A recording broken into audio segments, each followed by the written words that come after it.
ಹಾಸಿನಿ, ಕೊಟ್ಬಿಡು. ದೃಷ್ಟಿ ಬೊಂಬೆನಾ ಆಟ ಆಡೋ ಬೊಂಬೆ ಅಂತ ಅನ್ಕೊಂಡಿರ್ಬೇಕು.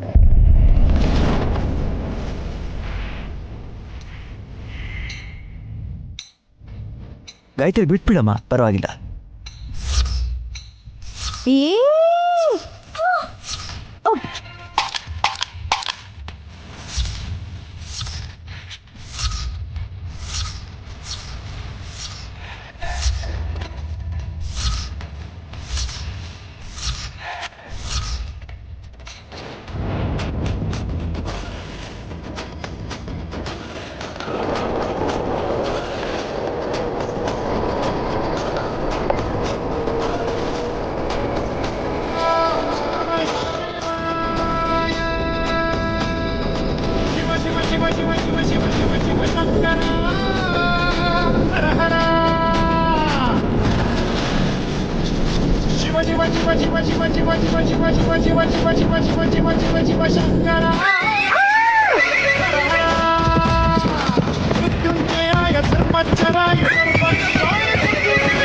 ವೀರಭದ್ರಾಯ ನೀಲಕಂಠಾಯ ಮಹಾದೇವಾಯ ಸಕಲೇಶನೇ ಪರಮೇಶ.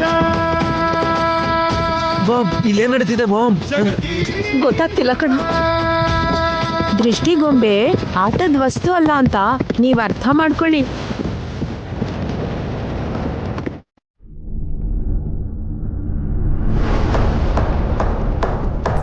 ನಾನು ಈ ಮನೆಗ್ ಬಂದಾಗಿಂದ ನೋಡ್ತಾನೆ ಇದೀನಿ, ಮನ್ಸಿಗೆ ನೆಮ್ಮದಿ ಅನ್ನೋದೇ ಇಲ್ಲ. ಯಾಕೋ ಅನ್ಕೊಂಡಿದ್ದೆ ಈ ತರ ಎಲ್ಲ ಮಾಡಿದ್ರೆ ಯಾರಾದ್ರೂ ಹೇಗ್ ಸುಖವಾಗಿರಕ್ಕಾಗತ್ತೆ. ಯಾರ ಹತ್ರ ಮಾತಾಡ್ತಿದ್ಯಾ? ಗೋಡೆ ಹತ್ರ ಮಾತಾಡ್ತಿದ್ದೆ.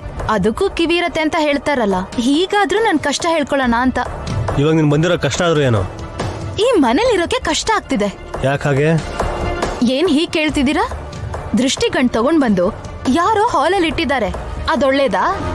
ನಿನ್ನಂತವ್ರು ಏನೇ ತಗೊಂಡ್ ಬಂದಿಟ್ರು ಈ ಮನೆಗೆ ಒಳ್ಳೇದೇ ಆಗುತ್ತೆ. ನೀನೇನ್ ವರಿ ಮಾಡ್ಕೋಬೇಡ, ಈ ಮನೆಗೆ ಒಳ್ಳೇದೇ ಆಗುತ್ತೆ. ಮನೆ ಚೆನ್ನಾಗಿರತ್ತೆ, ಯಾಕೆಂದ್ರೆ ಹೊಸದಲ್ವಾ ಅದಕ್ಕೆ. ಆದ್ರೆ ಮನೆಯವ್ರ ಮಾತ್ರ ಚೆನ್ನಾಗಿರಲ್ಲ.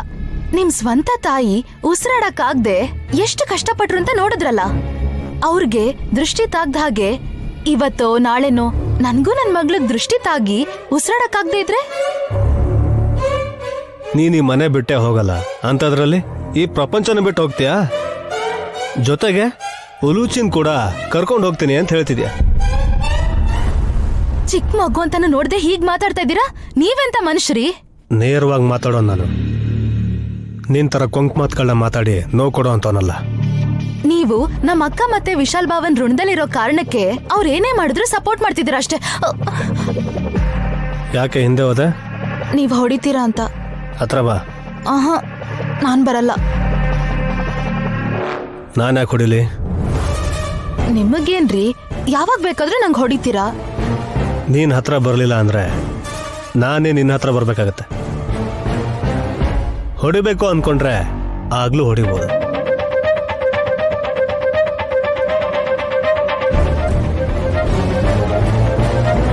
ನೈನಿ ಅದಕ್ಕೆ ವಿಶಾಲ್ ಬ್ರೋ, ಬರೀ ಆಸ್ತಿ ಅಷ್ಟೇ ಅಲ್ಲ, ಮನುಷ್ಯರನ್ನು ಸಂಪಾದನೆ ಮಾಡಿರೋ ಕಾರಣಕ್ಕೋಸ್ಕರ ಈ ಮನೆಯಲ್ಲಿ ಇಷ್ಟು ಜನ ಇದಾರಿನ.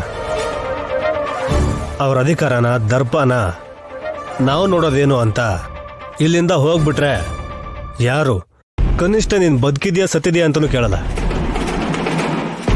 ನಮ್ಮ ಮಾಮು, ವಲ್ಲಭ್ರೋ ಮತ್ತೆ ನೀವು 3 ಜನ ಹೊರಗಡೆ ಹೋದ್ರೆ ನಿಮ್ಮ ಬಗ್ಗೆ ವಿಚಾರಿಸೋರನ್ನ ಹುಡುಕೋದೇ ತುಂಬ ಕಷ್ಟ ಆಗೋಗ್ಬಿಡುತ್ತೆ. ಅದು ಕೂಡ 1 ಗಂಡು 2 ಹೆಣ್ಣಿರೋ ಕಾರಣಕ್ಕೆ. ಅಂದ್ರೆ ಹೇಗ್ ನೋಡ್ತಾರೆ ಅಂತೀರಾ? ಒಂಥರ ನೋಡ್ತಾರೆ. ಅದೇ ಹೇಗೆ? ನಿನಗೆ ಅರ್ಥ ಆಗೇ ಇರುತ್ತೆ, ನನಗೆ ಅರ್ಥ ಆಗೋಗುತ್ತೆ ಅಂತ ನೀನ್ ಗಾಬ್ರಿಲ್ ಕ್ವಶನ್ ಕೇಳಿದ್ರೆ ಏನ್ ಪ್ರಯೋಜನನೂ ಇಲ್ಲ. ನಮ್ಮ ಅಕ್ಕ ಬಾಬಾ ಏನಾದ್ರೂ ಹೋದ್ರೆ ಹೇಗ್ ನೋಡ್ತಾರಂತೆ?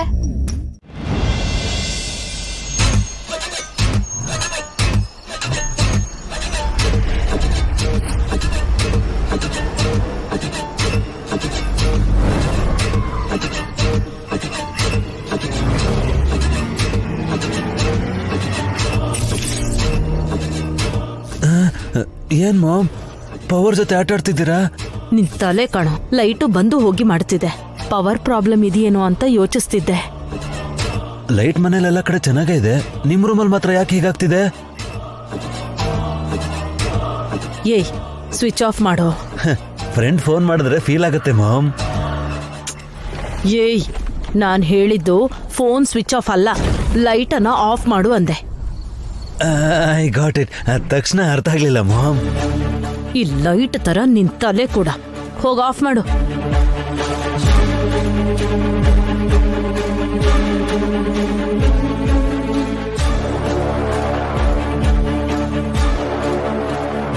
ಮಾಮ್ ಆಫ್ ಮಾಡ್ದೆ, ಆದ್ರೆ ಕತ್ಲಾಗೋಯ್ತಲ್ವಾ? ಪರವಾಗಿಲ್ಲ ಕಣೋ.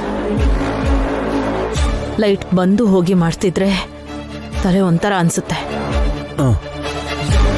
ಚೆಸ್ಟ್ ಪೇನ್ ಕಡಿಮೆ ಆಗ್ತಿದ್ದಂಗೆ ಇದೊಂದು ಶುರುವಾಯ್ತು. ಹೌದು ಮಾಮ್, ಆ ಗಂಟೊಳಗಿದ್ದಿದ್ ನೋಡಿದ್ಮೇಲೆ ಯಾಕೆ ಹಾಗಾಗೋದ್ರಿ? ಅದನ್ ಯಾಕೋ ನೆನ್ಪು ಮಾಡ್ತೀಯಾ? ಏಯ್ ಮಾಮ್ ನಾನು ಆಫ್ ಮಾಡ್ದೆ, ಇಲ್ಲೇ ನಿಂತಿದ್ದೀನಲ್ಲ ಮಾಮ್. ನೋಡಿದ್ರ ಮತ್ತೆ ಆಫ್ ಆಗೋಯ್ತು.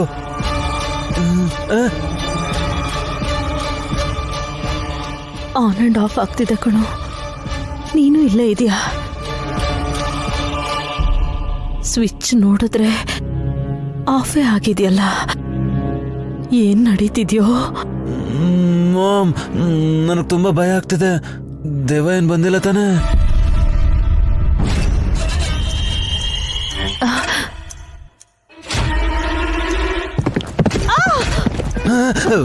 ನೀವೇನ್ ಮಾಮ್ ನೀವು?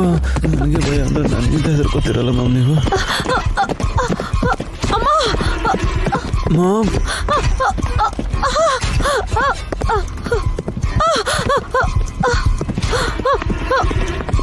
ಮಾಮ್